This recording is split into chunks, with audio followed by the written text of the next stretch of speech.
Ensimmäisenä Lahteen, missä hallitsevan mestarin päänahkaa himoitsi kotikaupungin kiekkoylpeys Pelicans. HPK saa ottelun lentävän alun. Jani Hassinen ryövää kiekon Toni Sihvoselta ja pujahtaa pelikaanipuolustajien välistä maalin tekoon. Tommi Satosaari on yllätetty vain 19 sekunnin pelin jälkeen. Hämeenlinnalaisten maalitehtailu jatkuu seuraavan kerran 14 minuutin pelin kohdalla, kun Mikko Mäenpää onnistuu ylivoimalla siniviivalta.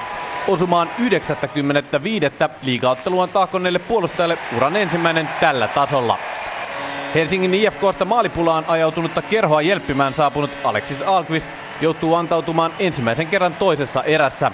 Päätuomari Hannu Henriksson hyväksyy Tuomas Santavuoren osuman vasta videotuokion jälkeen. Muutamaa minuuttia myöhemmin Isku-areenassa tuuletetaan isäntien illan toista osumaa. 2-2 ylivoimatasoitus on konkari Marko Jantusen käsialaa. Maalittoman päätöserän ja jatkoajan jälkeen ratkaisu haetaan rangaistuslaukauskisasta. Hannu Aravirta komentaa lahtilaismaalille Antti Niemen, joka nollaa Toni Mäkiahon yrityksen.